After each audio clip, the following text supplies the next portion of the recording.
mendominasi jumlah pemilih dalam kontestasi politik serta mendatang. Center for Strategic and International Studies atau CSIS memperkirakan partisipasi pemilih tahun 2024 akan didominasi oleh generasi anak muda yang rentang usianya 17 hingga 39 tahun.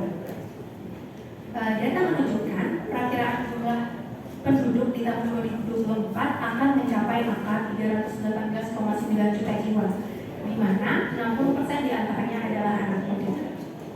Anak muda atau seringkali disebut milenial merupakan populasi terbesar dalam struktur piramida penduduk Indonesia. Mereka merupakan generasi yang lahir dan berkembang dalam nurture sosial politik yang demokratis. Mereka adalah generasi asli dari demokrasi atau natif demokrasi yang semenjak lahir memang taken for granted, hidup dalam ekosistem sosial politik yang dibangun atas dasar nilai kesetaraan dan keterbukaan. Apa sih ciri utama dari milenial ini? Milenial mempunyai kecenderungan bersikap kritis dan banyak bertanya. Mereka memiliki kompetensi tinggi sehingga tak merasa mampu bila punya pendapat yang berbeda atau juga senang berdebat-debatnya. Fenomena viral dan trending topik di media sosial seperti Instagram, Twitter, dan YouTube adalah bentuk dominasi oleh anak muda yang diciptakan oleh anak muda itu sendiri. Mereka merupakan generasi juga yang mudah terpatik isu, gandrung melakukan pembahasan isu penting yang menyangkut relevan yang masih relevan dalam dirinya, seperti perubahan iklim, identitas, gender, romance, bahkan hingga politik. Namun, bila kembali kita membicarakan data, melansir data dari CSIS di bulan Agustus tahun lalu, dari 1.200 responden anak muda di kisaran 17 hingga 39 tahun, hanya sekitar 14% pemuda yang tertarik akan politik. Di sini surveinya terkait ketertarikan anak muda mencalonkan diri sebagai anggota DPR, DPRD, dan kepala daerah. Berarti 86% sisanya menyatakan mereka tidak peduli. Sehingga dari data tersebut dinyatakan masih minimnya minat anak muda terhadap politik di negeri ini. Jadi keengganan untuk mencalonkan diri sebagai kepala daerah, anggota DPR maupun DPRD. Sehingga ini merupakan kutub diametral. Juga menjadi pertanyaan juga atas suara anak muda yang dikatakan sangat potensial ini. Ternyata masih banyak anak muda yang cukup apatis terhadap politik. Maka dari itu, dalam rangka memperingati Harlatnas Partai Persatuan Pembangunan ke-50 tahun, DPP 3 mengundang anak muda pendidikan. Saya izin panggil kakak sama abang boleh?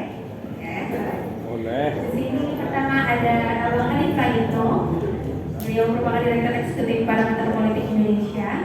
Yang kedua ada Abang Rifki Cahyanto, beliau merupakan Direktur Eksekutif Jabar Strategi. Lalu untuk yang cantik-cantik ini kita sambut juga Kak Novika Deni yang tadi juga baru bernyanyi sebagai public figure atau artis. Dan yang terakhir ada Kak Prisa Clay yang adalah mahasiswa University di Australia dan juga merupakan yang kita mulai diskusi bebasnya aja ya. Kita santai-santai ya Kak ya. Dan apa? Kita mulai dari Abang Adi Prayitno. Abang Adi, oh ya teman-teman, ini Abang Adi tuh cukup sering sekali kita lihat di layar TV. Sekarang merupakan kesempatan teman-teman bisa bertatap langsung dan bisa bertanyakan langsung kalau bisa ada pertanyaan. Abang Adi, kami ingin bertanya, sebenarnya menurut Abang Adi seberapa peduli sih anak muda saat ini terhadap politik? Lalu apabila ada bentuk awareness, biasanya awareness apa sih yang biasanya anak muda dan juga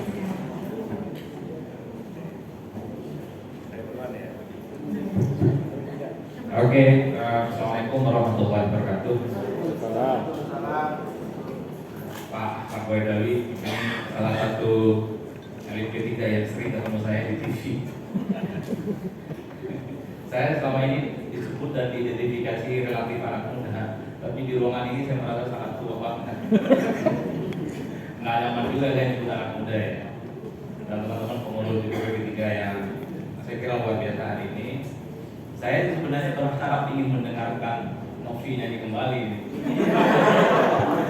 Sepertinya itu yang jauh lebih ditunggu oleh teman-teman lainnya. Suara kita kan agak sumbang-sumbang gimana. Apalagi wajah kita kan nggak terlalu sedap untuk dipandang gitu.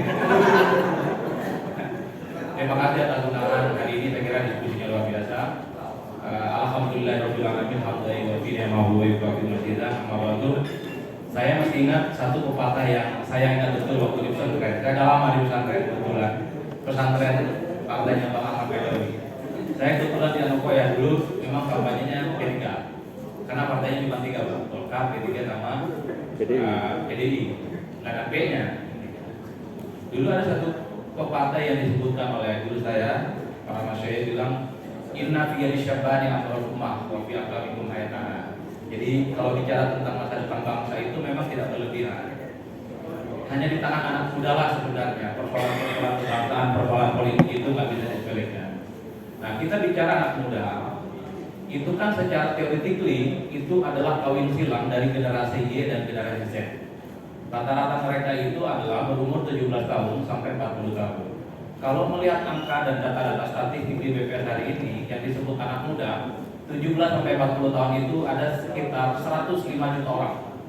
Jadi kalau di persentase itu kurang lebih sekitar 53% dari jumlah orang yang berhak dan memiliki hak untuk memilih siapa soal capres, soal siapa yang menjadi anggota dewan dan seterusnya. Di 2024 akan bertambah 10%. Di 2024 akan bertambah kurang lebih sekitar 10 juta dari anak muda yang saat ini adalah kelas 2 atau kelas 3 SMA. Saya nggak familiar dengan kelas 10, kelas 11 tidak familiar. Biasa generasi zaman kolonial. Jadi yang SMA kelas 2, kelas 3 itu akan bertambah nanti di 2024 10 juta orang. Dan itu kalau ditambah dengan angka yang sekarang itu kurang lebih sekitar 115 juta pemilih. Itu menurut data BPS. Jadi ini yang sebenarnya disebut anak muda. Dan anak muda yang saat ini berumur 40 tahun nanti di 2024 itu berumur 42 tahun. Itu artinya kalau masih umurnya 42, 41 ke bawah itu berhak ngomong anak muda. Nah, kau ini kayaknya masih anak muda, saya nggak tahu juga. Saya sih lahir 86. Cuman banyak orang yang protes, itu kan hasil editan di medsos. Aslinya nggak begitu, karena dulu kalau kita lahir kan nggak ditulis pakai akte kelahiran, ditulis di tembok. Jadi kita nulis KTP itu pakai perasaan aja Pak. Lahirnya kapan, tahun berapa dan seterusnya. Itu poin yang pertama. Kenapa menjadi penting anak muda itu? Satu ya. Pertama saya ingin mengatakan apa yang disebut dengan identitas kepartaian. Anak muda kita itu hanya sekitar 9,5% yang merasa menjadi bagian atau merasa dekat dengan partai politik tertentu. Jadi selebihnya anak muda itu merasa apatis dan tidak terlampau mau dikaitkan dengan partai politik tertentu. Tentu ini ada kabar baik dan kabar buruk.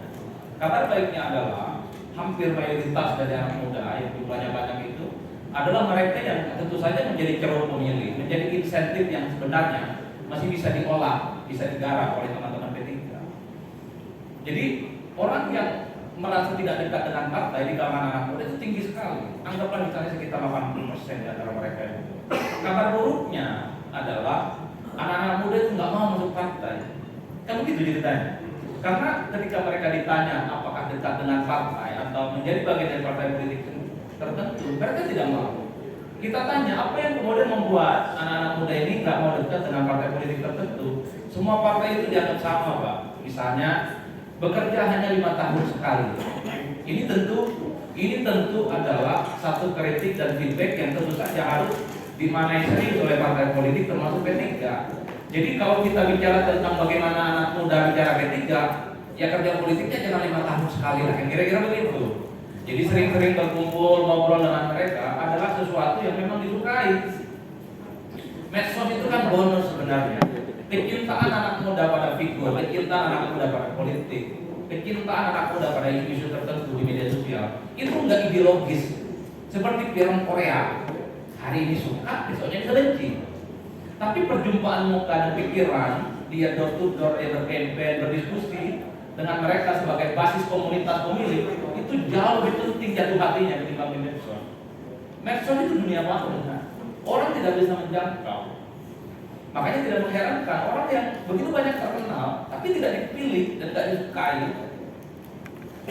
Kan begitu ceritanya. Jadi kalau bertanya bagaimana anak muda muda itu bicara P3, ya sering-sering memang berkumpul dengan mereka, menjamah dan berdiskusi, menyelami keseharian hidup yang mereka alami, kan begitu ceritanya. Karena satu-satunya model kampanye politik ya yang disukai oleh anak muda ada dialog dan berdiskusi, tatap muka. Bahwa di end of the day-nya politik itu menang-menangan main politik uang, itu lain hal. Itu soal jalan pintas dan main jalan tol. Kan tidak semua orang punya kemewahan main jalan pintas dan main politik uang. Nah, politisi P3, partai-partai P3, salah satu kekuatannya kan adalah amal baik yang disebut dengan dakwah harian itu. Bertemu dengan orang, ikut P3, ngomong politik, alhamdulillah gitu ya. Kalau enggak ya nggak apa-apa juga, ikhlas kan. Itu artinya apa? Kalau ditanya tentang bagaimana anak muda bicara tentang P3, memang harus sering-sering berdiskusi dengan anak muda. Kenapa anak muda itu alergi dengan partai? Karena merasa mereka itu tidak dijamah, merasa tidak diikut sertakan dalam persoalan politik apa. Yang kedua, anak muda ini harus diyakinkan bahwa suka tidak suka negara ini dikendalikan oleh urusan-urusan politik, Pak. Like or dislike. Kita mau jadi apapun di negara ini kalau nggak baik-baik sama partai, lewat Pak. Lewat Pak. Bahkan untuk urusan-urusan yang nggak kelihatan ada unsur partai politiknya pun itu juga menjadi penting. Teman-teman yang ada di sini misalnya ingin jadi komisioner KPU, kalau nggak baik-baik sama kawin, lewat kau.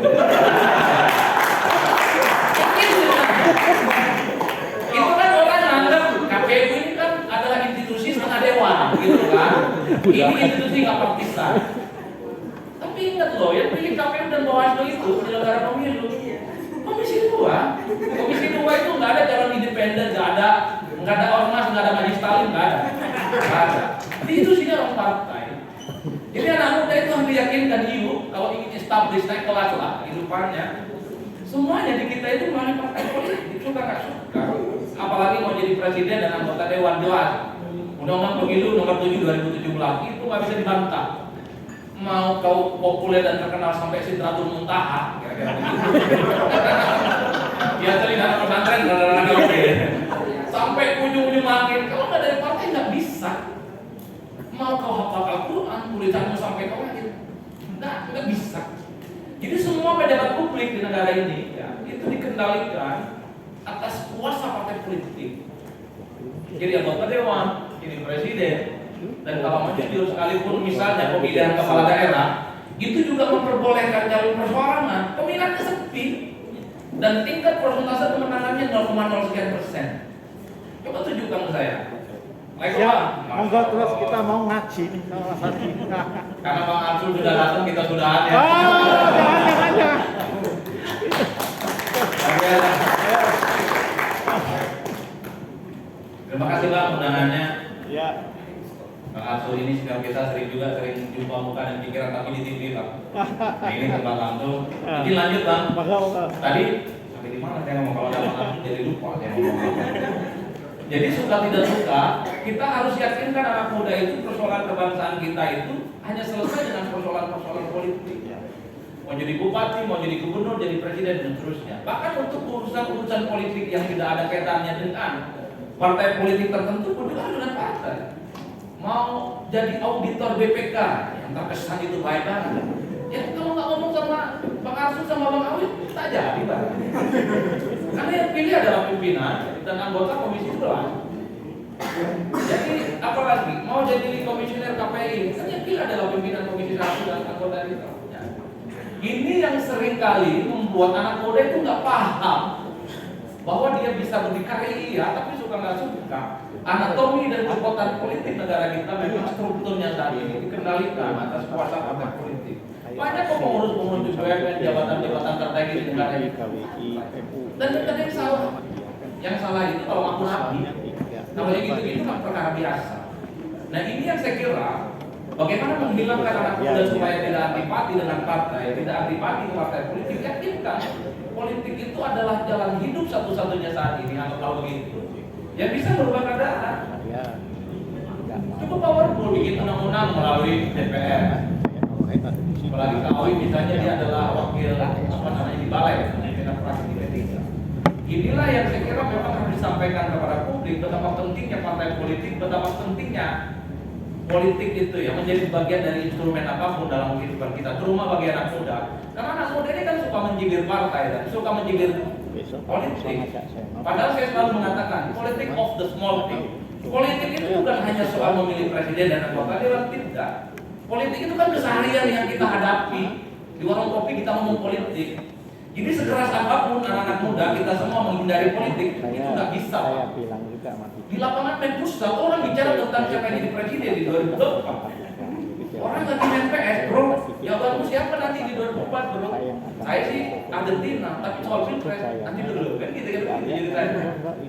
Jadi sekeras apapun kita menghilang lari jauh dari politik. Suka kesiangan. Itu politik menghampiri kita.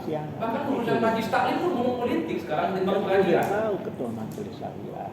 Apa kelompok-kelompok seni juga ngomong politik. Kelompok-kelompok budaya, civil society ngomong politik.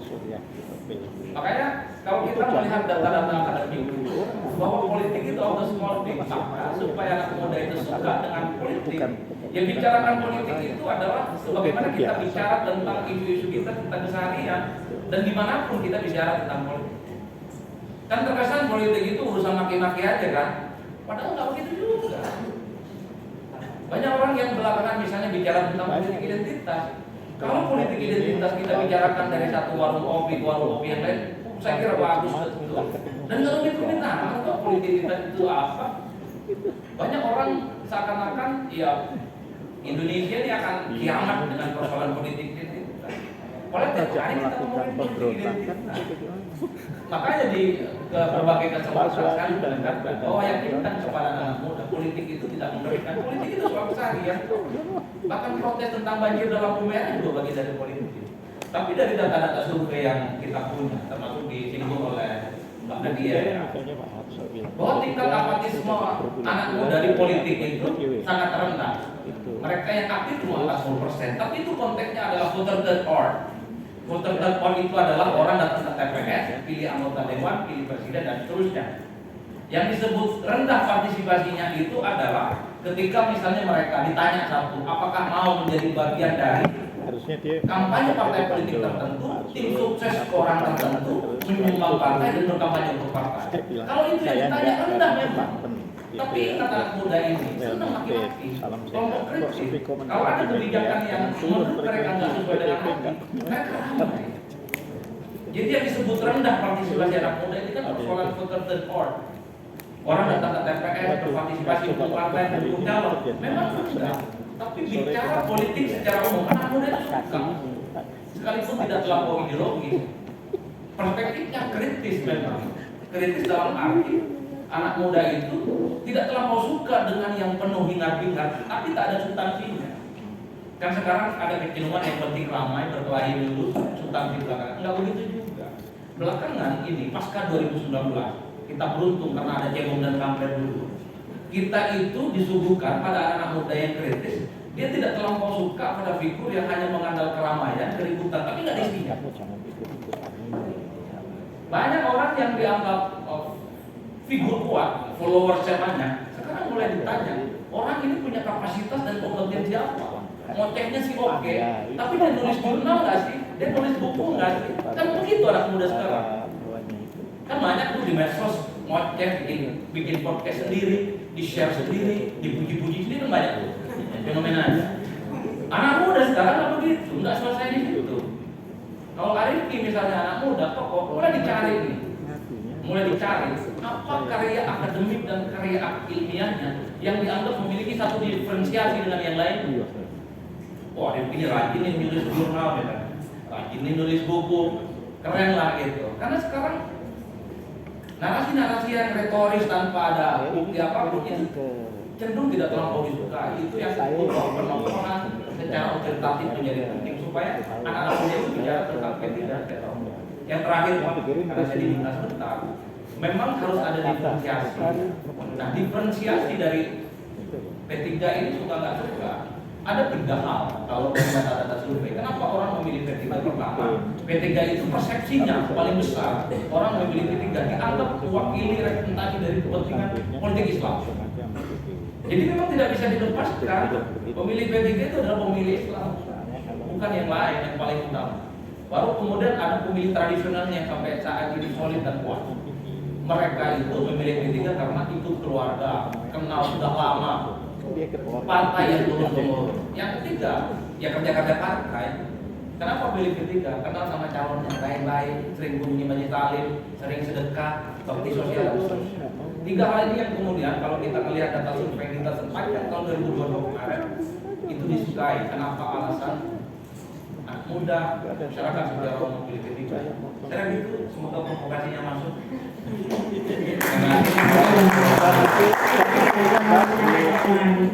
Awalnya mengatakan bahwa anak muda itu alergi dengan partai karena seringkali tidak diikutkan.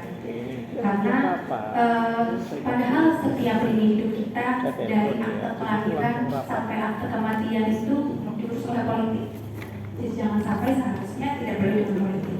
Nah, pertanyaan saya adalah tadi dikatakan baiknya adalah banyak talk show atau banyak diskusi. Sedangkan isu-isu apa sih yang memang sangat digandrungi supaya apa namanya para anak muda itu tertarik sebetulnya. Nanti kalau buat program kita itu Alfi. Tugas saya itu nyambung. Baik, Assalamualaikum warahmatullahi wabarakatuh. Tapi sepertinya sudah selesai ya, sama Bang Adi.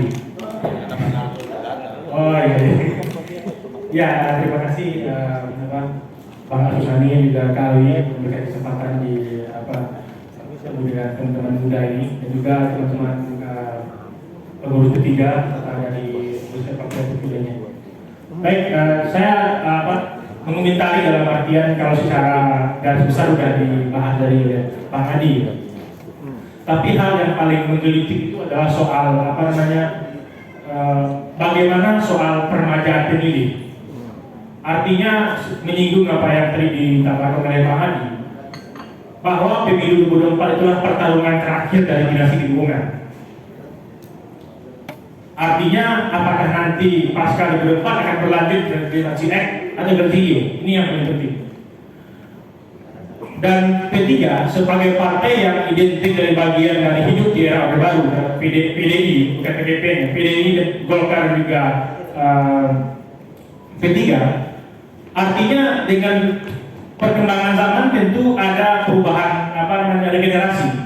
Artinya pemilih hari ini adalah pemilih yang sama atau berbeda. Tentu secara partai politik P3 membentuk beberapa gerakan lewat organisasi saya atau beberapa gerakan komunitas. Tetapi ada permajaan pemilih yang memang menjadi persoalan partai politik. Letaknya di mana? Artinya seperti yang disinggung oleh Bang Adi tadi misalnya. Soal misalnya generasi Y dan Z hari ini. Dan memang benar ada oleh Bang Adi tadi bahwa memang pada awal ekspektasinya itu adalah orang yang menentukan arah politik itu adalah yang paling viral. Ternyata ketika dinamika cebong dan kampret itu berkembang di ruang publik, akhirnya ketika skema Facebook dan juga Instagram mulai ketat, artinya orang akan melihat tadi siapa yang paling original, paling asli, paling intelektual, paling benar. Artinya ketika media sosial itu memberikan perkembangan informasi kepada semua orang, lalu yang lagi dicari dalam konteks memilih pemimpin, memilih orang yang wakilnya di level DPR, lagi-lagi orang yang jelas lolos uji intelektual. Artinya kenapa partai politik atau politisi penting lolos uji intelektual? Sehingga dia selesai secara intelektual kemana dia mengarahkan konstituennya, mengarahkan arah-arah pemilihnya, baru dia bisa masuk ke ranah uji elektoral. Ini yang menjadi penting dalam bagi partai politik ke depan. Terus kalau kita melihat soal isu-isu hari ini, isu-isu anak muda yang berkembang di media sosial, sebenarnya di bagian apa sih misalnya P3 bisa mengambil ruang? Sebenarnya dalam kontestasi 2019 kemarin, tentu P3 dirugikan karena hanya 2 pasang. Tapi kalau di 2024 nanti ada ruang untuk 3 pasang, tentu dengan mudah P3 mengambil ruang-ruang ini karena segmentasinya terbelah. P3 mungkin dekat dengan isu-isu keumatan, tapi juga ingin merangkul isu-isu nasionalis. Tapi ketika 2 pasang lagi, jangan-jangan cebong kampret ini juga akan berkembang lagi. Ini Ini yang penting juga dibaca oleh partai P3 dan juga teman-teman yang maju di 2024 nanti. Ini secara isu kan. Lalu kita melihat bagaimana narasi yang hari ini berkembang dalam artian posisi bagaimana sih, kan juga di Aljabar punya riset soal bagaimana beberapa partai politik mulai mengembangkan media sosial, bikin TikTok, bikin Instagram, bikin Facebook. Ternyata diminta para DPC-nya bikin bikin akun di Facebook, tapi gak ada yang bikin. Artinya menggerakkan, memasifkan gerakan bermedia sosial di level partai politik itu susah. Artinya kita punya dua pilihan. Apakah pengurus partai itu menguatkan dalam artian di level kelembagaan partai atau bergerak ke level komunitas? Maksudnya adalah bergerak ke level komunitas ini artinya ini juga akan ada perdebatan dalam artian soal program tertutup atau terbuka hari ini. Apakah kita ingin menguatkan kelembagaan partai atau ingin menarik publik dalam artian percakapan publik? Dan ini yang menurut saya dalam artian media sosial artinya menarik para content creator. Kan juga cek Instagramnya P3, juga ada lomba TikTok. Tapi pertanyaannya seberapa banyak anggota P3 yang jadi content creator hari ini?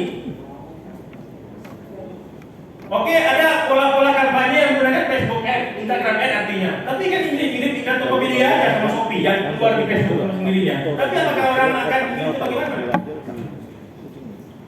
Karena persoalannya adalah hari ini kalau kita ingin melihat bagaimana ingin diperbincangkan, yang pertama tentu populer dulu pelakunya, itu belum selesai. Yang kedua suka dulu publiknya. Dalam ilmu politik juga ada baru level elektabilitas. Tapi ada yang paling penting itu dicintai.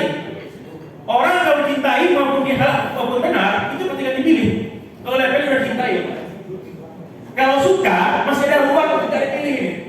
Karena ketika misalnya ada isu negatif menjelang hari pemilihan itu juga akan kemudian lagi. Namun hari ini fenomena politik yang menjadi kekhawatiran bagi partai politik maupun politisi adalah ibaratnya ketika kita memperbandingkan antara ojol dan ojol pangkalan. Ada perubahan teknologi yang berkembang hari ini dan semua orang sudah berubah, tapi ini bukan soal merendahkan ya, tapi masih ada pola yang ingin mempertahankan ojol pangkalan. Dan mereka ada peluang yang besar ketika ojek online ada. Artinya apa? Yang penting bagi partai politik itu tentu bergerak dari kacamata elektoral, bukan kacamata kita yang sebagai yang bergerak, tapi apa yang diinginkan elektoral. Begitupun dengan ojol, tentu ojol berpikir apa yang diinginkan penumpang, bukan dipikir oleh driver. Kalau driver inginkan bagaimana, penumpang nggak tahu bagaimana. Hari ini teknologi bukan pilihan, pilihan dalam artian ya ada semua aplikasi. Ini poin-poin yang cukup penting bagi kita lihat. Terus bagaimana artinya bagi seperti yang disinggung oleh Pak Andi tadi, bahwa pekerjaan besar bagi partai politik maupun politisi itu adalah memang pertama itu milenial sama generasi Z itu nggak mau identik dengan partai politik, identik dengan ideologi tertentu. Tapi mereka ingin dipandang dalam artian mereka punya ketokohan yang bisa percaya. Yang kedua, milenial itu akan pasti cek keberadaan ini apakah di Google atau di medsosnya apa yang dilakukannya. Meskipun nantinya ada isu politik uang, mungkin ada milenial yang menerima, tapi belum tentu dia memilih. Karena dia punya ruang standar sendiri dalam menentukan siapa yang layak untuk dipilih. Ini salah satu poin yang menurut saya penting juga bagi partai politik maupun calon-calon yang akan maju di 2024. Dalam artian lain, kalau kita melihat hari ini, poin yang paling menarik itu adalah dulu 2019 itu adalah pertarungan narasi itu adalah di level Facebook sama Instagram. Tapi 2024 ini kondisi level TikTok. Kalau kita lihat hari ini, TikTok itu memberikan kemudahan bagi semua orang. Ini bukan hanya milenial yang main di TikTok, itu juga ibu-ibu emak-emak. Artinya siapa yang mampu memang menggunakan TikTok dengan konten yang produktif, itu dengan gampang untuk menarik itu ya. Misalnya algoritma yang berkembang di media sosial misalnya hari ini. Bagaimana misalnya di TikTok itu orang mandi lumpur tapi mendapatkan penonton yang banyak. Apakah itu produktif dalam enggak? Tentu narasi narasi yang dibangun di level media sosial yang tidak produktif dalam arti politik tentu bisa dimaksimalkan oleh parpol dengan cara baru yang memang menarik untuk kepentingan elektoral. Ini yang menurut saya juga poin yang akan menarik, dan selebihnya juga sudah disampaikan oleh Bang Adi ya. Tapi hal yang cukup penting juga untuk dikembalikan itu adalah tentang bagaimana kisahnya siapa nih yang pernah di Filipina ini? Marcos Junior, yang Filipina. Artinya dia memanfaatkan histori yang dimiliki oleh orang tuanya untuk membuat narasi histori di era hari ini. Misalnya Anwar Ibrahim yang artinya di Malaysia itu artinya mampu menggunakan media sosial, tapi dia tidak kehilangan histori yang pantas untuk dipercakapkan oleh publik maupun hari ini. Sehingga meskipun P3 ini adalah partai lama, tapi tentu akan mampu untuk menarik dalam story baru hari ini. Story-nya apa? Itu story yang sesuai dengan kebutuhan dari anak muda hari ini. Dan tantangannya apa? Itu tantangannya bagaimana menyesuaikan kebutuhan dari partai politik maupun pemilih yang menginginkan bahwa P3 tidak hanya bertarung dengan partai yang di era Orde Baru, tapi juga bertarung dengan partai-partai baru yang punya narasi dan konten-konten yang menurut saya juga akan kompetitif di 2024 nanti. Poin besarnya sudah disampaikan oleh Bang Adi dan itu cukup sekian. Terima kasih ya Bang Arifki. Berarti memang media sosial itu juga merupakan selain pemanfaatan teknologi ya, memang salah satu cara untuk memerangi politik dan pendekatan strategi terhadap orang-orang yang ingin dituju. Lalu selanjutnya saya ingin bertanya juga kepada Abang Adi maupun Abang Arifki, meskipun kita sudah banyak konten, sudah banyak narasi-narasi yang disampaikan, namun ketika nanti sudah ada di lintas pertarungan DPR, seringkali unsur perbedaan orang tua dan orang muda itu baik dari gaya pikiran itu masih sangat berbeda. Nah, bagaimana menurut Abang ini melihat supaya bagaimana caranya milenial mendorong gagasan yang mereka buat sendiri supaya dapat diikuti oleh para elit politik?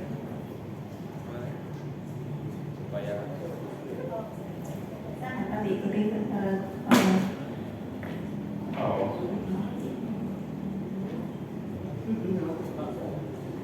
Kalau itu pertanyaan sulit ya. Jangankan anak muda, orang tua juga ngomong apapun belum tentu juga didengar baik. Japri aja ke Bang Arsul sama Bang Armawi yang mau nyapa.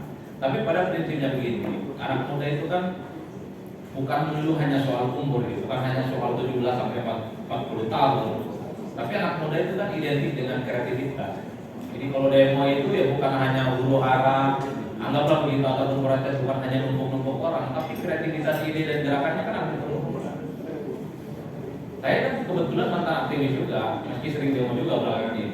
Demo kan perlu banyak banget, misalnya demo sertifikat, menolak kenaikan BBM, kan menggerakkan orang ke DPR di sana sulit.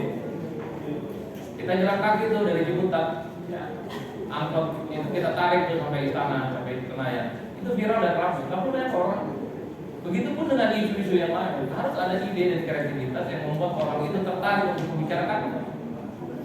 Nah tentu butuh jam terbang. Anak muda kan banyak juga yang nggak punya jam terbang. Kenapa kreativitas itu menjadi penting? Karena itu akan menjadi satu diferensiasi, menjadi nilai pembeda, sehingga dia menjadi pembicaraan orang. Misalnya kalau nggak keliru belakangan ini yang ramai itu tentang komunitas Pandawa atau apa Kurawa atau Pandawa, yang dia membersihkan selokan yang kotor itu. Ya Pandawa ya, itu saya kira ramai dan itu pukulan dan sekaligus sudah sering dibicarakan dalam forum-forum besar. Ada anak muda engage dengan persoalan-persoalan keseharian kita dan itu jauh dari hingar-bingar politik kan begitu. Gerakan-gerakan politik partisipatoris itu kan bisa diciptakan oleh anak muda dengan cara apapun, tentu dengan nilai-nilai yang menurut saya kreativitas dan yang paling penting adalah terjun langsung, bukan hanya ngomong di medsos. Orang sekarang nggak terlalu mendengarkan kalau hanya cuma ngomong di medsos, kalau dia tidak terlibat langsung dengan apa yang dilakukan. Misalnya dia live in, tinggal di buruh, bersama buruh, dia advokasi buruh, bicara tentang masa depan buruh.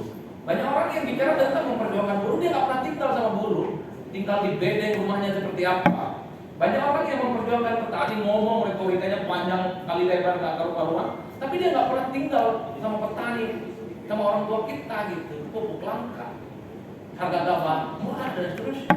Tapi dia seakan-akan bicara paling rendah. Nah itu yang kita sebut sebagai aktivis partai sebenarnya. Dia ingin tinggal bersama. Bagaimana membangun keseharian hidup dan menyatu dengan masyarakat. Originalitas semacam itu yang seringkali banyak dicari oleh orang. Sekarang kan realitas itu selalu dimunculkan di media. Ramai dulu tuh di media, di medsos, di Twitter, di Facebook, di apalagi kanal YouTube.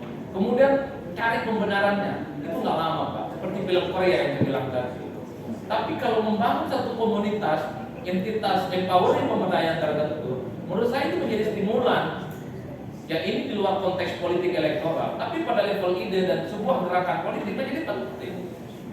Makanya kita dorong aktivis anak-anak P3 ini ya kali-kali bikin sama buruh gitu ya. Dan sampai sekarang tinggal di mes mereka seminggu 2 minggu. Tahan tidak, itu aja ceritanya. Ya, kan? Susah akses internet, jalanannya rusak, lubang-lubang jalan di Banten misalnya di Serang itu kota industri segede yang lain itu gedenya rusak, infrastrukturnya rusak nggak karu-karuan. Kita aja ngerasa aktivis sudah betah juga Pak. Nggak betah. Nah ini yang sebenarnya menurut kita itu ideal, tapi kita kan paham juga politik elektoral kan nggak sulit-sulit amat, nggak perlu pakai teori, main di tikungan akhir, itu aja. Ya nggak bang banyak yang begitu. Kalau yang Pak Adi dan itu teori buku itu pengalaman dia. Politik itu nggak panjang-panjang amat, nggak ada panjang kali lebar, main di akhir main di ujung, udah bom serangan waktu selesai.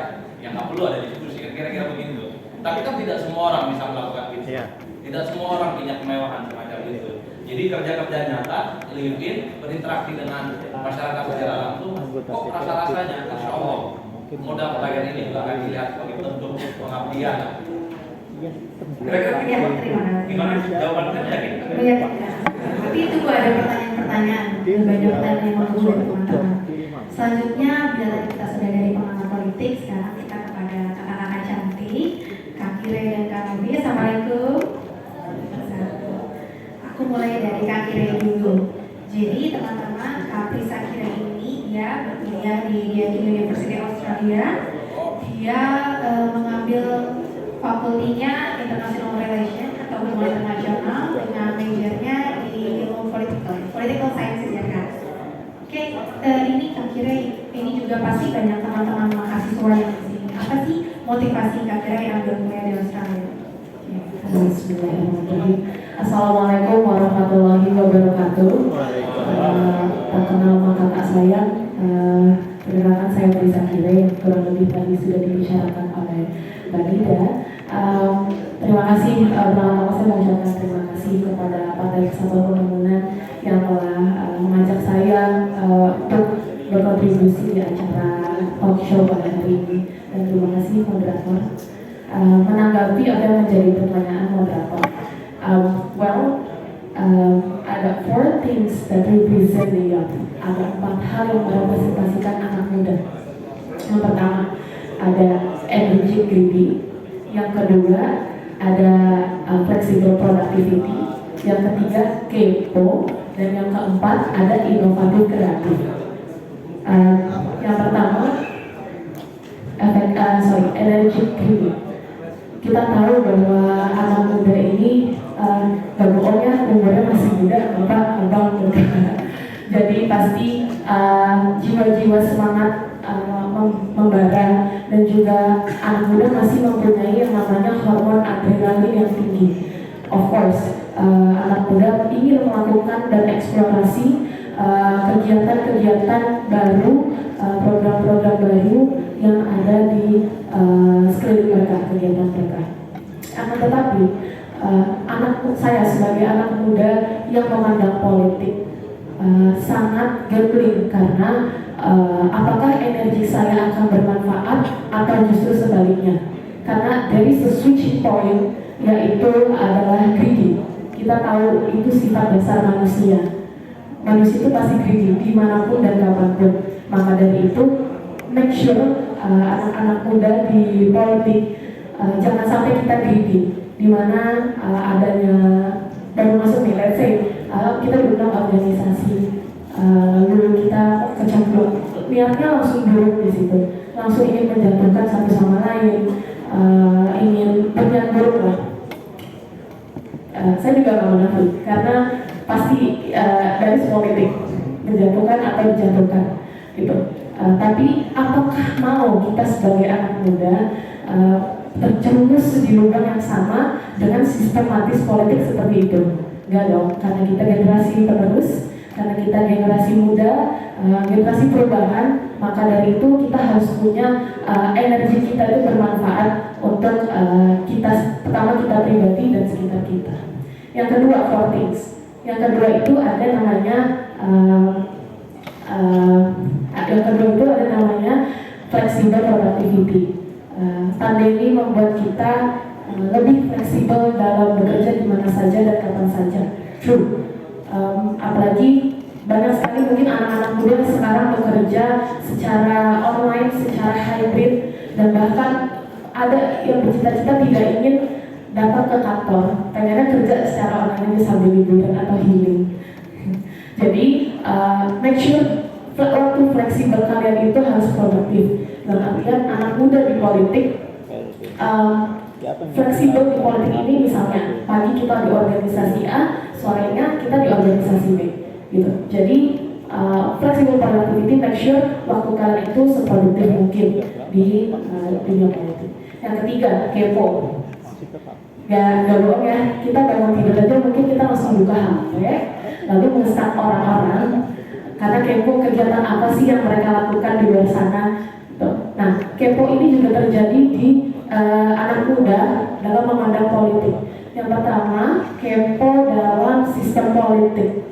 Jujur, saya berpengalaman organisasi, telah berkecimpung di organisasi politik selama 2 tahun sejak waktu pandemi dari Melbourne langsung balik ke Indonesia dan bingung saya harus melakukan apa.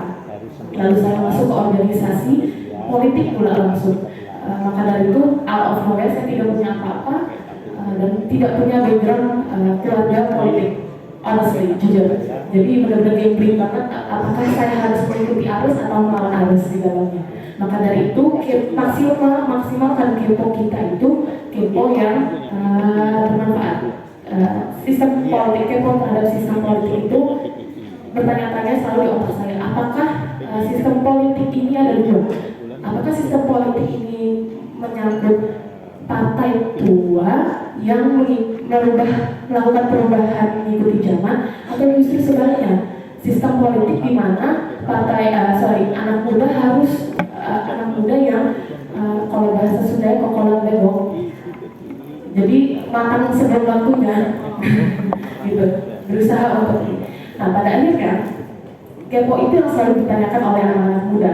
Dan yang kedua adalah kepo di mana isu-isu politik di nasional maupun internasional. Gak usah jauh-jauh deh, kayak tadi Mas Adi bilang, start aja dulu dari keseharian kita, karena tidak luput politik itu dari kehidupan sehari-hari, seperti kita bernegosiasi di pasar, seperti kita bernegosiasi sama tukang parkir. Itu kan cara kita berpolitik. Bang, saya pakai di sini deh, saya bayar lebih, dan saya bisa nggak pakai di sini yang aman, nggak panas. Nah, itu contoh-contoh politik dalam keseharian. Isu-isu tersebut yang banyak sekali saya pribadi mengalaminya selama 2 tahun. Saya masuk organisasi kepemudaan tapi di partai yang mungkin terbilang tua, misal.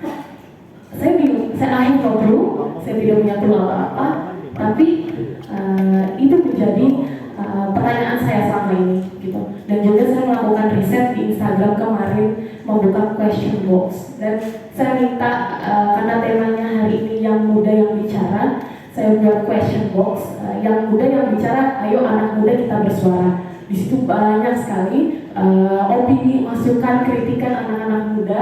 Saya melihat satu-satu bahwa secara summary ya, secara padat bahwa anak muda itu tidak mendapatkan wadah yang layak di dunia politik, sama seperti Mas tadi bilang, begitu.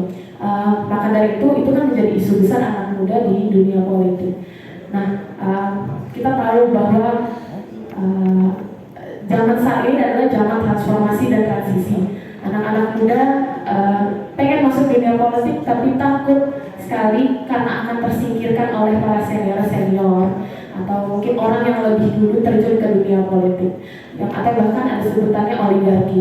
Kita tidak mohon kekuasaan tertinggi sekarang dipegang oleh para senior-senior atau orang yang lebih dulu terjun ke dunia politik. Jelas pengalaman adalah kunci, pembelajaran adalah kunci. Maka dari itu ada yang bahkan mengkomentar bahwa memutus oligarki di dunia politik. Wow, saya kaget.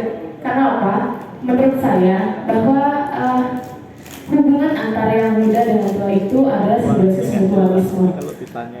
Jadi buat anak-anak muda jangan takut sebelum kalian memulai terjun ke dunia politik karena udah takut sama senior dulu. Sebenarnya ini sepengalaman saya 2 tahun berorganisasi, saya pede aja. Di situ pede tapi meningkatkan value. Kalau Mas Adi tadi bilang, udah fokus aja anak-anak muda buat program apa dan melakukan apa. Nah, value. Pertama, anak muda harus mempunyai value. Value-nya itu apa? Yang pertama, kita harus aktif sebagai anak muda. Yang kedua, kita loyal terhadap organisasi, partai politik maupun parlemen. Yang ketiga, kita harus lakukan the dual homework. Yang keempat, kita harus mau dan mempunyai riset. Kita harus punya riset nih. Jadi bukan hanya omongan belaka yang kita suarakan kepada para politisi-politisi, para parlemen atau organisasi. Jadi kalau bahasa ini atau kosong bunyinya nyari. Nanti kita dirikan value kita dulu deh sebagai anak muda. Insya Allah akan dilirik kok sama senior-senior bahwa kita punya value itu. Gitu. Terus yang terakhir ada inovatif kreatif. Inovatif kreatif yang sudah orang anak muda tahu pasti gagasan, ide, terus anak muda membawa warna baru ke dunia politik, yaitu pasti banyak ya anak-anak muda yang membawa warna baru, angin segar untuk suatu organisasi, suatu partai politik atau parlemen bahkan, yaitu mungkin adanya pendidikan politik, fasilitas pendidikan politik yang memadai, terus juga menurut saya, sepengalaman saya bahwa selama terjun di organisasi ini, justru bagi kalian yang tidak punya privilege, tidak punya akses, dengan kalian punya value masuk, justru kalian akan mendapatkan privilege baru di dunia politik ini. Yaitu kalian bisa berdiskusi dengan para tokoh-tokoh, berdiskusi dengan para ahli pakarnya langsung, dan membahas politik bagaimana. Begitu.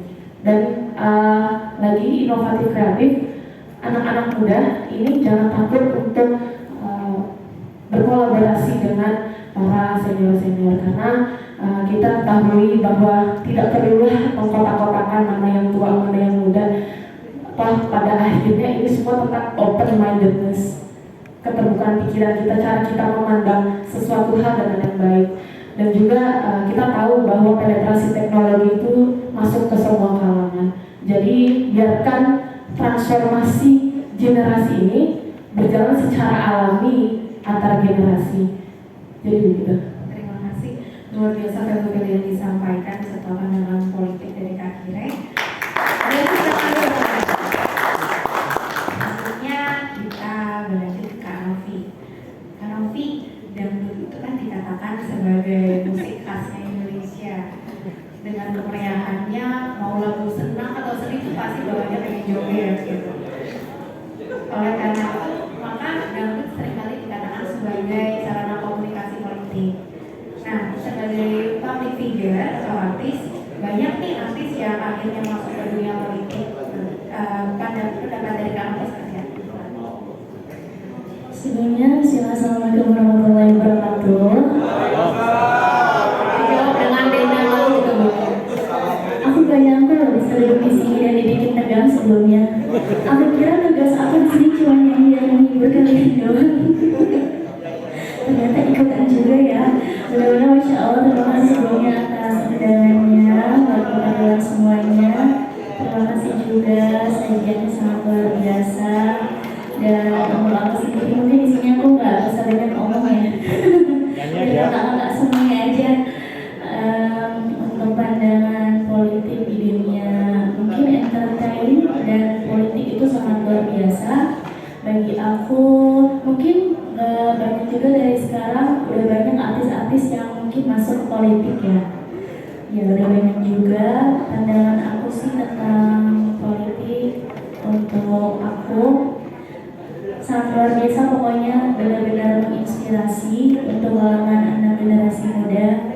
Ngomong-ngomong yang muda yang bicara, mungkin aku paling muda di sini ya, di umur aku yang 19 tahun. 19 tahun. Berarti jam sama milik.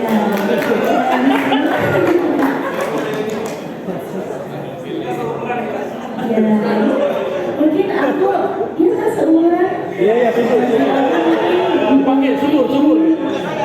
Semuanya harus banyak wawasan lagi yang ilmu dari kakak-kakak semuanya.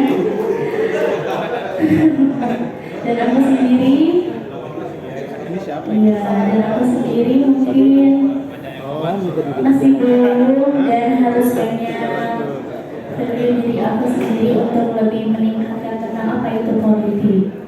Itu aja semua. Terima kasih luar biasa. Saya kira waktu jawab dari baik teman-teman yang waktu. Sepertinya sudah banyak pertanyaan yang mengguli dari teman-teman yang hadir saat ini. Kita buka untuk 2 pembicara. Saya hitung sampai 3. 1, 2, 3. Ya. Pertanyaannya ke Mbak Novi aja. Pertanyaannya ke Mbak Novi aja. Baik, aku ditunggu apakah ada pertanyaan, teman-teman? Baik, 1. Ada lagi? 2. Kita berikan mic ke Kakak Panitia, boleh tolong dibantu?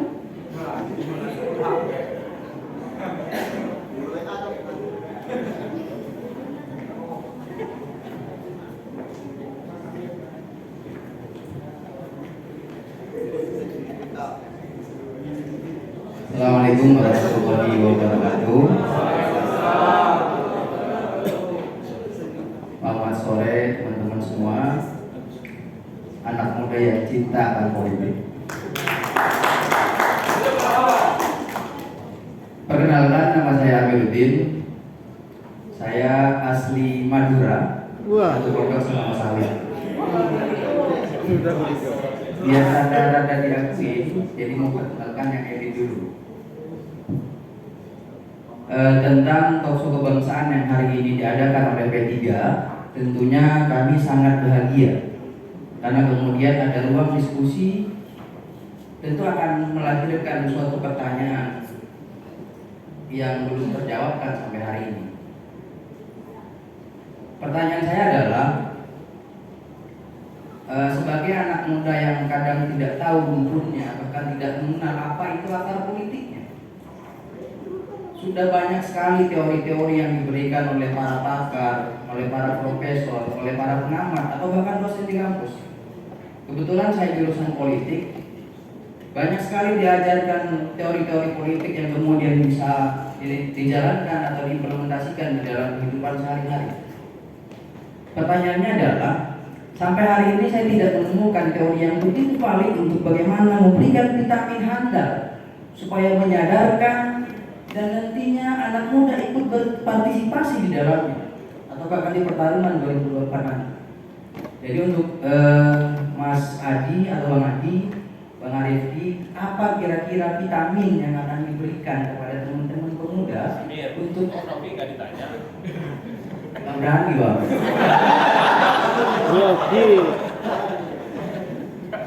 Berani Bang. Jadi kira-kira apa sih vitamin untuk menyadarkan teman-teman pemuda sekalian nanti ikut berpartisipasi? Kira-kira ada vitaminnya nggak? Atau ada pilnya nggak? Gitu. Sekian, terima kasih.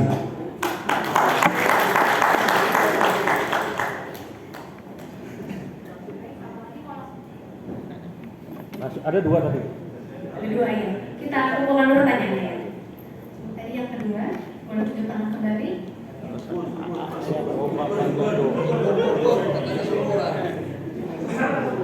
Dari tangan perempuan kan? Jangan kejauhan. Assalamualaikum warahmatullahi wabarakatuh. Sebelumnya terima kasih atas waktunya dan juga kesempatannya. Ini kan tadi Mas gitu kita bicara anak muda, bicara muda yang bicara P3 gitu kan. Nah untuk dari kalangan anak muda sendiri, tadi kan di awal udah dijelasin cara menggait pemilih muda gitu kan, bagaimana dengan diskusi terbuka segala macamnya. Terus yang kedua nih pengen tahu dari narasumber tips apa sih tips untuk gaya kampanye anak muda yang terjun politik nanti itu kira-kira seperti apa? Lalu yang kedua bagaimana mental politikus muda terhadap gejala korupsi? Mungkin itu aja. Terima kasih atas waktunya. Ya cukup 2 aja. Mic-nya mana itu? Baik, terima kasih pada teman-teman yang bertanya. Saya kembalikan lagi kepada kakak pembicara. Pertanyaan pertama dari abang yang sudah saya katakan, banyak teori politik, namun teori yang paling valid apa ya? Yang paling handal supaya pemuda mau ikut berkontestasi di pada pemilu nanti. Lalu yang kedua, cara menggait pemilih muda dan bagaimana politik muda tertarik memberantas korupsi. Silakan, ini dijawab dari Abang Adi dulu. Novi satu lagu aja Novi. Satu lagu aja. Seperti aku katakan, aku nggak bisa jawab, mungkin kalian pertanyaan kakak itu adalah pertanyaan yang mewakili aku juga. Siapa tahu kita semuanya bisa mendapatkan ilmu yang bermanfaat buat kita semuanya dari kata yang luar biasa ini. Silakan kakak.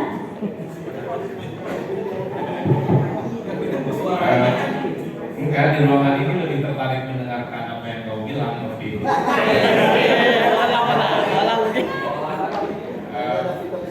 Ada teman di Australia itu 2009 nulis satu jurnal, judulnya itu The Beautiful Politics.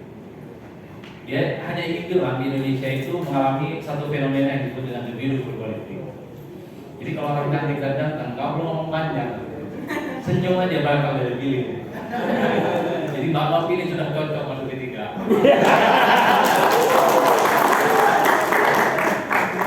Jadi pemilih kita itu cenderung suka nama yang ganteng, nama yang cantik dan seterusnya. Mbak Novi itu sudah punya modal separuh untuk disukai dan dipilih oleh pemilih kita. Jadi Mbak Novi tak perlu canggung-canggung. Ini cukup besar banget soal. Kalaupun nggak menang ya minimal masuk surga.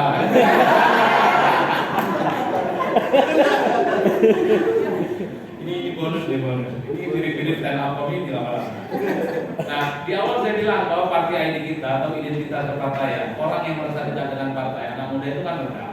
Tapi ada sebaliknya, ada yang disebut dengan ormas ID. Masyarakat kita, anak muda kita itu dia lebih suka mengidentifikasi dirinya itu dengan ormas dan kelompok-kelompok organisasi tertentu. Jadi kalau mau pertanyaannya apa, Cong Amir yang dari Madura itu yang takut bertanya sama Novi, kamu bakal menjawabnya. Jadi memang sebagai aktivis ya, terutama aktivis partai, memang lebih dituntut untuk lebih banyak ikut organisasi-organisasi sosial. Karena dari organisasi-organisasi sosial itulah sebenarnya orang lebih engage dan mau tertarik kalau diajak, mau dukung calon dan masuk partai. Pengalaman beberapa kawan yang kita ikuti melekat pada dirinya itu bisa 10 ormas, bukan hanya ormas-ormas lain, organisasi pemuda, organisasi tertentu, apa aja dia ikut. Karena beberapa kampanye politik misalnya yang dilakukan kalau terlampau menonjolkan sebagai partisan politik tertentu, berwajah partai, berbaju partai, orang cenderung deny, dia menolak duluan. Ujung-ujungnya partai sama kok. Tapi asosiasi organisasi yang kuat di kita yang disebut dengan paguyuban itu seringkali menjadi instrumen yang paling penting untuk bicara politik dari hati ke hati tanpa bicara partainya itu apa. Kan banyak juga kawan artis itu masuk partai, dia tak pernah gembar-gembor masuk partai apapun, tapi banyak pemilih-pemilih dan simpatisan artis itu bisa jadi artis. Itu yang kemudian ada strategi lain yang sebenarnya dibangun supaya misalnya segmentasi pemilih pemuda yang besar ini bisa dimasuki. Ya kalau anak muda apa kecenderungannya main futsal, apalagi sekarang main bulu tangkis. Ini bukan soal main bulu tangkis, bukan asosiasi apa segala macamnya itu. Kalau Robert Kaufman menyebutnya dalam studi budaya demokrasi, asosiasi-asosiasi itu bukan karena hanya dia suka organisasi, bukan, tapi di perkumpulan itu orang cenderung bicara apapun. Kalau organisasi kemudian kan sudah jauh-jauh, selain kita ngomong tentang pekerjaan, tentang ekonomi, ujung-ujungnya ngomong politik. Bahkan orang juga ngomong tentang bola, Argentina versus Prancis, ujung-ujungnya ini siapa nih pilpres dan jagoan? Artinya apa? Memperbanyak ikut organisasi itu menjadi instrumen untuk masuk ke jantung-jantung pemilih itu. Itu ada beberapa hal yang kemudian disebut dengan jaringan civic engagement, aktif di NU, aktif di Muhammadiyah, PII, Persis, AMI, PMIMM. Katanya dalam beberapa studi literatur itu disebutkan lebih memungkinkan orang diterima melampaui batas-batas politik partisan itu. Karena di kita itu memang ada kecenderungan kenapa lagi ke partai. Orang tidak mau diidentifikasi ke partai, tapi dia mau memilih partai kalau tidak bawa-bawa partainya di awal. Itu memang rumit kita. Kalau anak muda di sini kan gampang aja, nggak mau sama partai, proyeknya mau. Itu problematik betul. Ini kan soal pendekatan aja sebenarnya. Ini kan soal pendekatan. Siapa yang tidak mau jadi relawan? Siapa yang tidak mau jadi fans partai dan calon-calon yang menuju 2024 misalnya? Semuanya mau. Tapi kalau ditanya, yuk mau ikut partai, tidak nolak. Harus ada jaringan-jaringan organisasi yang terafiliasi secara tidak langsung, yang kemudian diorganize untuk menggerakkan dan mobilisasi gerakan politik itu. Nah itu memang rumitnya kita. Ada yang disebut dengan ormas di masyarakat kita secara umum lebih suka menonjolkan identitas keorganisasian yang ketimbang aktivitas partai. Saya membaca kalau kita tracking rata-rata aktivitas partai memang biasanya melekat pada dirinya itu banyak banget ya, ketua ini, ketua itu, macam-macam lah. Itu kan bagian dari penetrasi, bahkan termasuk asosiasi tukang ojek pengkol masuk juga itu. Karena asosiasi banyak kuat, nggak bisa disepelekan. Mereka juga aktif kan, kasih stiker, kasih spanduk itu kalau menurut kampanye. Itu tadi, ini kan diskusi yang seringkali menjadi fenomena. Tapi kan banyak juga yang nggak begini, Pak. Terutama anak elit ya, punya darah biru, darah coklat, darah kuning, nggak perlu begini-begini, perang aja udah menang. Tapi tidak semua orang bisa begini. Tidak semua orang punya kemewahan untuk mengkapitalisasi jalan politik. Makanya kemudian ada yang disebut dengan diskursus, wacana, dan dialog-dialog politik semacam ini. Tentu bukan mencari titik temu, tapi minimal ada upaya-upaya kebaikan secara politik yang misalnya bisa kita buktikan bahwa kalah menang itu bukan soal politik uang, kalah menang itu bukan soal darah biru. Jokowi itu adalah contoh nyata, rakyat biasa bukan siapa-siapa gitu ya. Jadi presiden, kalau head to head dengan Prabowo jauh. Jokowi itu bukan ketua partai, bukan ningrat, bapaknya bukan ekonom, bukan anak menteri. Tapi politik kita menyediakan satu kemewahan. Siapa yang berbuat baik kepada rakyat, don't support, dia akan terpilih.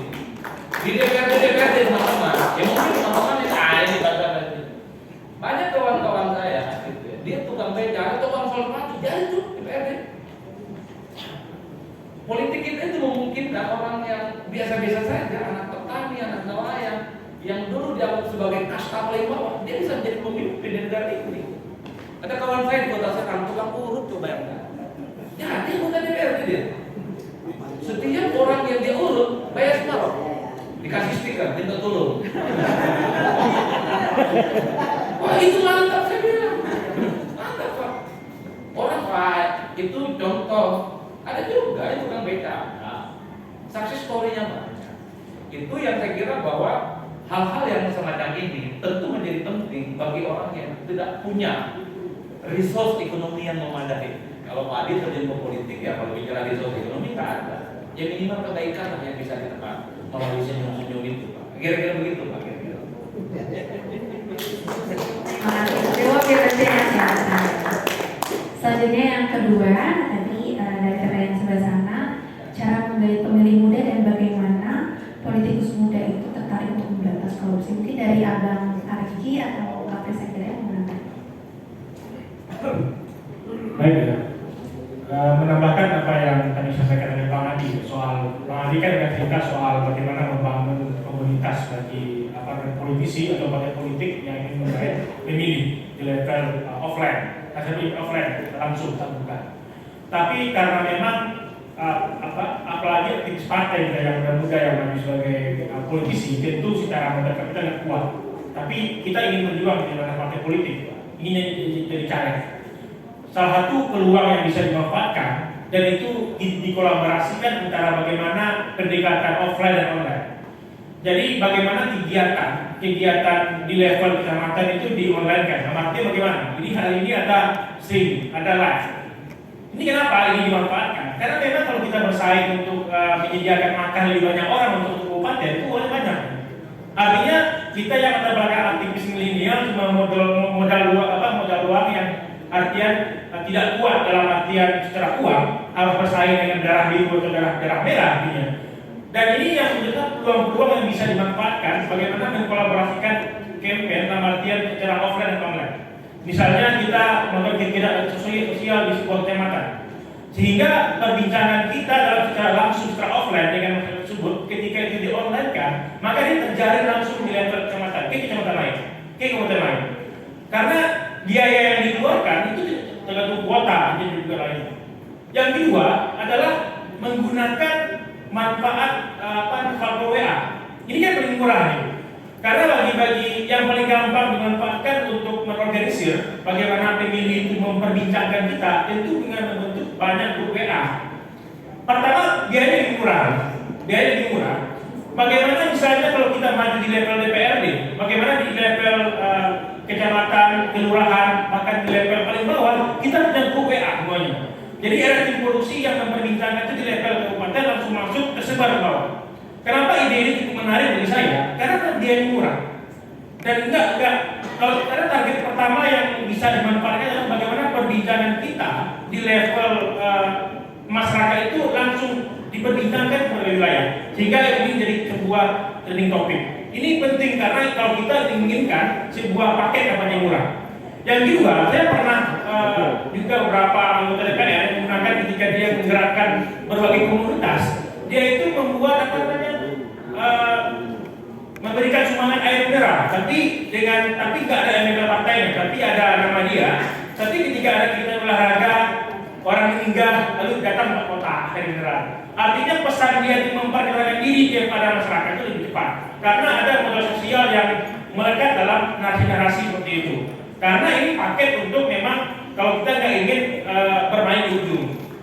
Ini salah satu cara bagaimana kita itu untuk mencapai popularitas dulu. Karena levelnya begini, karena memang biaya politik yang mahal, tentu kita menyadari bagaimana biaya murah. Dan media sosial hari ini bukan berarti kita harus meninggalkan pesan-pesan langsung yang berhubungan dengan masyarakat. Kita melakukan tingkatan budaya, mendekati beberapa ormas, tetapi biaya untuk mengawal beberapa masyarakat itu mahal. Jadi pertemuan makan itu mahal. Artinya kita yang milenial umur 30-40 ternyata orang tua nggak punya sawit 5 hektar, mana caranya kan? Kita harus berjuang juga untuk masuk politik. Caranya adalah bagaimana mengkonversi kemampuan kita itu hubungan tatap muka dengan narasi yang bergerak di online. Artinya pesan-pesan publik itu terkadang karena berbagai komunitas itu kan ada misalnya anak-anak itu dia kuliah di mana, ternyata dia punya hak pilih di kabupaten. Tapi kita bertemu dengan orang tuanya dengan ada kolaborasi antara pendekatan offline dengan online, maka pesan-pesan itu dia sampai ke anaknya. Artinya pada hari pemilihan, anaknya tahu ternyata politisi ini ketemu orang tua saya. Ini makanya menariknya bagaimana mengkolaborasikan antara pendekatan offline dengan online. Tapi pernah saya coba beberapa teman yang maju di level DPRD itu dia menggunakan WA. Yang terakhir itu yang mungkin berpotensi akan ke depan itu adalah mengelola komunitas konten kreator. Kita nggak usah menyewa reality atau kata halilintar karena itu mahal untuk tidak. Tapi yang paling murah itu adalah bagaimana kita itu punya konten kreator di level kecamatan, di level kelurahan. Artinya apa? Dia punya masing-masing teman, dia punya keluarga yang berteman di akun Instagramnya atau TikToknya. Dengan dia memposting narasi-narasi kita yang ada di dalam satu kecamatan, tentu juga akan tersebar langsung di keluarganya. Dan itu kayaknya lebih murah. Itu salah satu kalau memang para aktivis partai yang tidak memiliki modal kapital yang kuat, tidak ada oligarki yang mendukung dengan dana lebih kuat, maka strategi yang gunakan ini. Apalagi tentunya dikuatkan dengan narasi yang memang layak, karena memang anak muda ini seperti yang dikatakan beberapa peneliti itu tidak loyal, karena dia tidak bergantung dengan partai politik, tidak bergantung dengan ideologi. Nanti bagaimana apa yang kita lakukan itu logis bagi dia. Kalau dia logis dia, maka itu kita menyesuaikan dengan kebutuhan yang diinginkan oleh milenial dan tadi. Ini menurut saya. Baik, terima kasih. Tambahannya ada pertanyaan terakhir nih buat Kak Kirai, khusus dari aku. Kak Kirai, menurut Kak Kirai, bagaimana sih seharusnya P3 memberikan ruang kepada anak muda untuk lebih bisa berekspresi dan berkembang di bidang politik? Mungkin mulai dari Mas Kirai. Jawaban saya, mungkin itu bukan lagi saran ya, dan justru itu malah jadi pengalaman buat saya di P3. Kalau tadi Mas Rifki bicara bahwa money politik itu sebenarnya masih bagi anak muda, cenderung bagaimana kita mau memuaskan logika anak muda ini agar mau diambil hatinya. Maka dari itu saya sendiri menyarankan untuk para partai bersama pembangunan agar ini pengalaman saya. Jadi ini sangat, dan ini menjadi apresiasi juga untuk Partai Persatuan Pembangunan, bahwa alhamdulillahnya Partai Persatuan Pembangunan tidak mengandalkan money politik di anak muda, dan itu bagus sekali untuk para anak-anak muda untuk menjadi loyal bekerja, terutama mereka P3 berhasil men-challenge anak mudanya, di mana menyerahkan decision making untuk para anak-anak muda agar mau berkontribusi, terutama turun lapangan, bertemu dengan masyarakat, bercerita dan bertukar cerita dengan masyarakat. Begitu. Baik, terima kasih. Memang teman-teman yang muda boleh tunjuk tangan atau mana suaranya yang muda, ada yang masih merasa muda? Masa beda bicara tadi.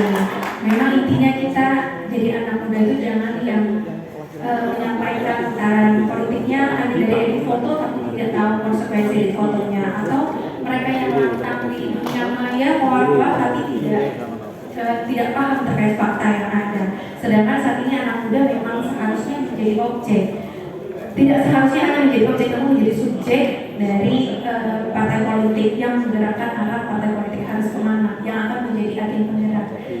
Sebelum itu izin kepada Bapak Haji Arsul Sani, Wakil Ketua Umum P3 untuk menyampaikan closing statement-nya terlebih dahulu. Oh gitu. Saya nggak muda jadi nggak bicara mestinya. Yang menutup. Oke. Izin Mas Adi. Nah, oke. Jadi ini mantap satu itu. Assalamualaikum warahmatullahi wabarakatuh. Waalaikumsalam warahmatullahi wabarakatuh. Bismillah, alhamdulillah, wassalatu wassalamu ala sayyidina Rasulillah wa ala alihi wa sahbihi wa mawala Muhammad. Yang saya hormati Ketua Umum GMPI yang Ketua Umum GMPI yang luar biasa dan berkuasa sewenang-wenang.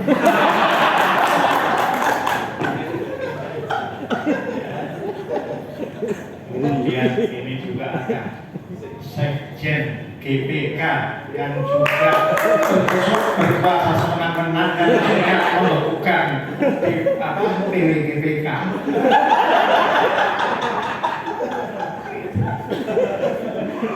Dan yang saya hormati Mas Adi Praetno. Saya kalau ketemu meskipun saya itu yang tua dan Mas Adi itu yang muda, tapi saya selalu dapat pencerahan. Beruntung kita siang hari ini dapat pencerahan. Mas Riki, Mbak Kiri dan Pak Novi, ya, terima kasih. Siang ini saya merasa menjadi muda lagi. Nah, itu yang paling penting. Tentu kepada para narasumber bersama DPP 3 saya mengucapkan terima kasih. Ya, mudah-mudahan meskipun nomornya nggak gede-gede amat Mas, gitu, tapi tetap masih berkenan untuk diundang berkali-kali. Biasanya kalau yang kedua kami suka kasih tambahan gitu.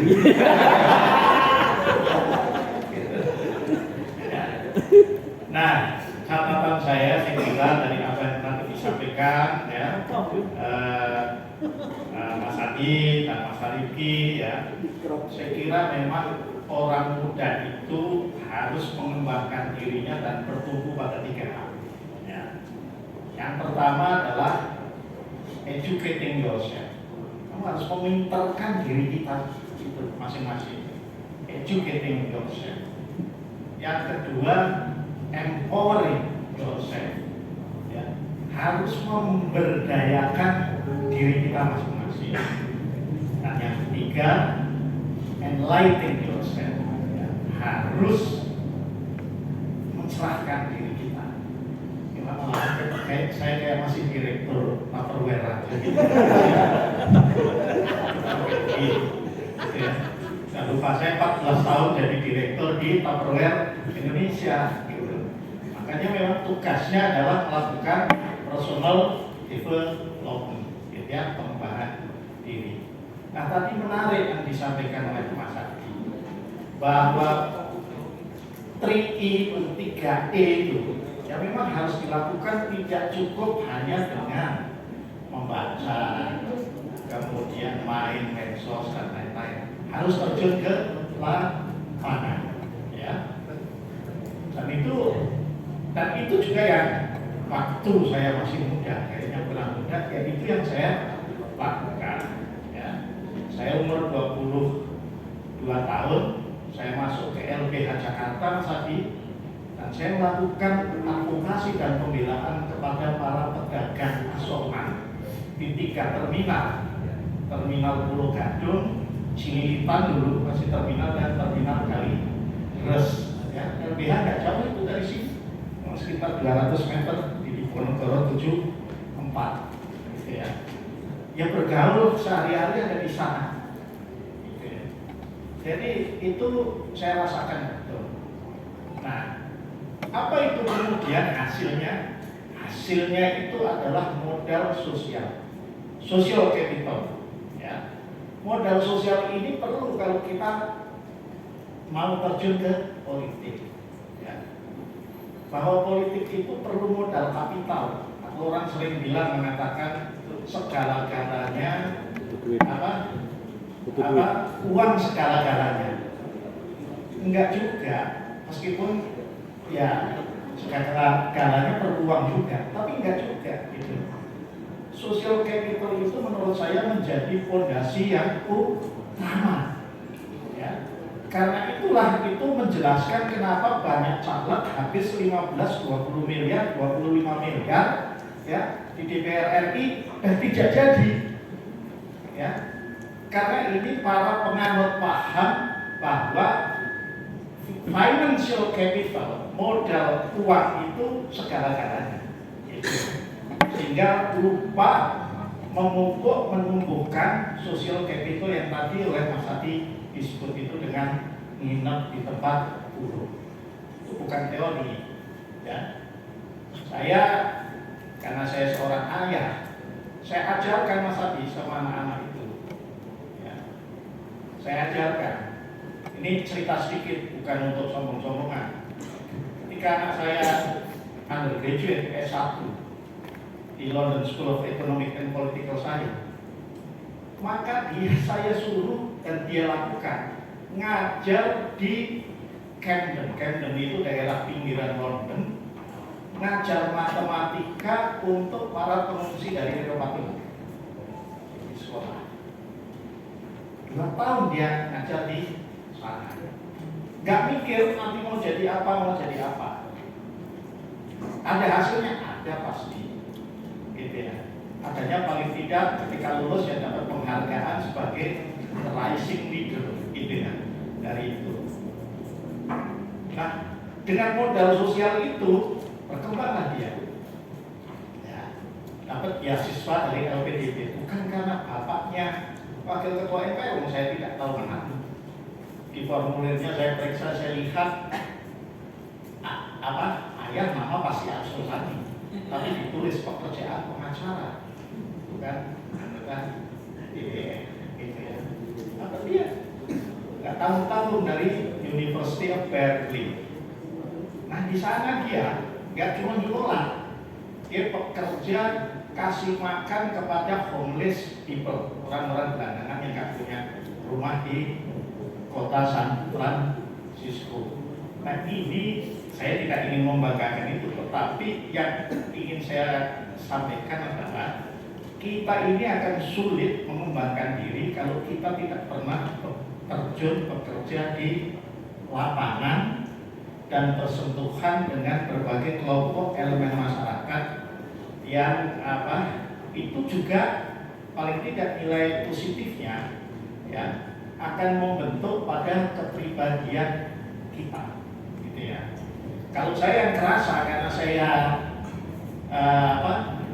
2 tahun bekerja di LBH Jakarta, paling enggak jadi anggota DPR agak malu gitu loh. Kalau suaranya kok jauh dari rakyat kecil, meskipun kadang-kadang bersuara demi partai juga ya, atau demi koalisi harus pro sama toke juga, atau yang tadi disebut oligarki gitu. Tapi ya jangan keseringan maksudnya gitu. Nah, jadi itu yang mau saya sampaikan. Maka saya ingin ini teman muda sekalian tidak harus seperti saya belain pedagang asongan yang waktu itu diberantas oleh Laksamana Sudomo. Ya, kita dulu pemerintah meluncurkan operasi esok penuh harapan.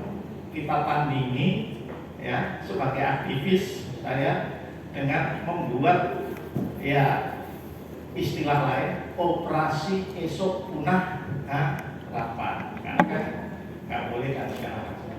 Hasilnya apa? Hasilnya kita bisa bargain sama penguasa terminalnya, gitu ya. Nah, kemudian bargainnya apa? Diatur, gitu ya. Dikasih seragam, harus tidak boleh memaksa. Ya.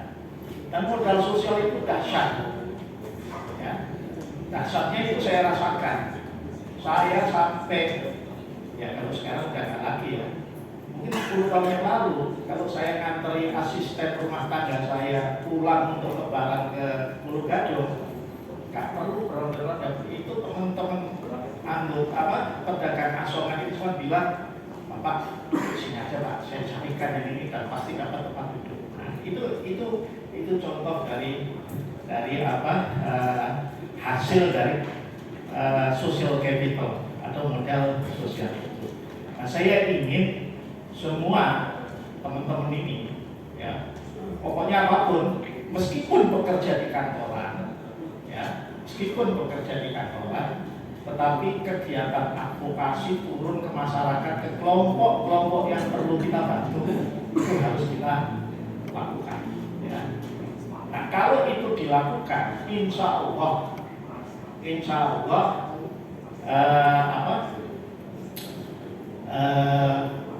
terjun ke politik sudah punya modal sosial, mau jadi caleg sudah punya modal sosial. Nah, jadi kalau sekarang desainnya yang harus dimulai yang mana? Kalau saya mau dapilnya di sana misalnya ya, Yogi mau dapil di Papua Barat, ya harus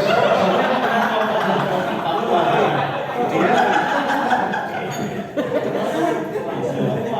Saya kira itu aja yang ingin saya sampaikan, nanti jadi bisa cerita soal itu. Tapi sekali lagi Mas Adi, Mas Rifki, Mbak Diri dan terima kasih untuk kehadirannya.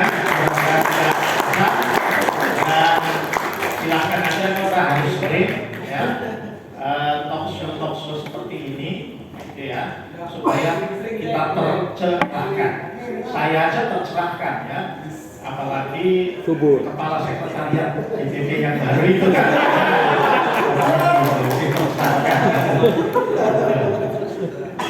ya, udah ada uang serah terima ya. Terima kasih. Assalamualaikum warahmatullahi wabarakatuh. Waalaikumsalam warahmatullahi wabarakatuh. Waalaikumsalam warahmatullahi wabarakatuh. Terima kasih atas closing statement-nya Bapak Suzani. Baik teman-teman, kita memasuki penghujung acara. Kita ingatkan kembali bahwa partai politik memang dituntut untuk melakukan regenerasi yang mulai akan tergantikan oleh generasi muda. Generasi muda akrab politik anak muda memiliki gaya yang tentunya tak biasa. Namun, jangan sampai politik mudah terjebak dalam jualan popularitas dan gimmick belaka. Kredibilitas dan integritas tetap perlu menjadi batu kunci demi kepentingan politik. Kuncinya adalah bagaimana anak muda tertarik mengenai politik.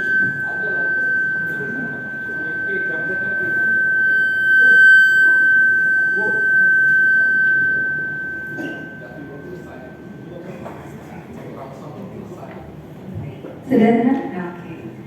Kuncinya adalah bagaimana anak muda tertarik mengenai politik. Kita harus memahami bukan hanya dinamika para elit atau pesta demokrasi pemilu 5 tahun belakang, tapi melihat politik sebagai rangkaian kebijakan publik yang berpengaruh pada setiap titik kehidupan kita.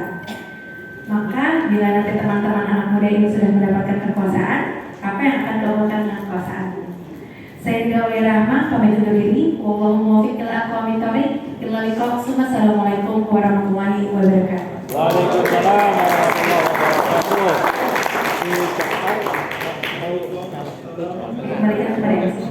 Thank you Kanida, terima kasih luar biasa sekali ya diskusi kita pada sore hari ini. Tidak terasa sudah jam 4 kurang 1. Oke, selanjutnya akan ada pemberian cenderamata. Yang pertama ini dari Bapak Susani kepada Adi Praino. Adi Praino kepada Bapak Susani, boleh.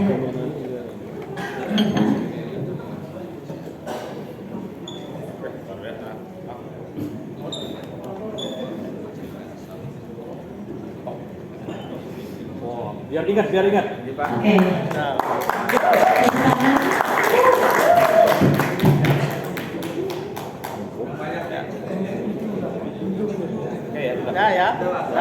Baik. Oke, terima kasih. Lalu yang kedua dari Bapak Ahmad Baidowi kepada Arifki Chaniago. Tepuk tangannya dong.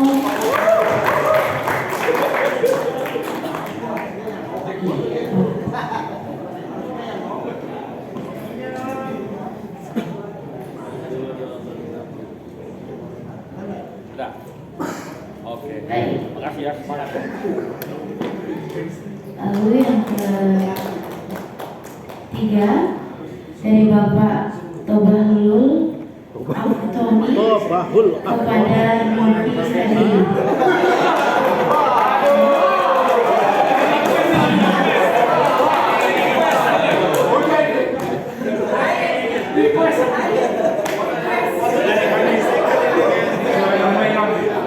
Memberikan senyuman manis. Settingannya pas banget.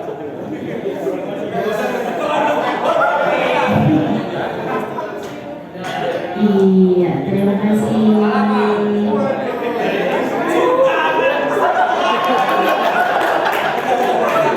Oke, yang terakhir dari Bapak Ahmad Kholisun kepada Kak Prisa Kire.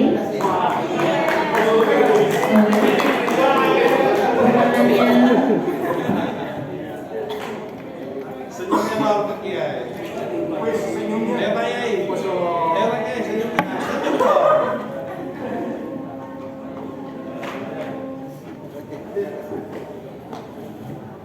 Iya, terima kasih. Baik, selanjutnya kita akan membaca doa dengan Bapak Faisal Ali. Pada silakan, Pak Faisal.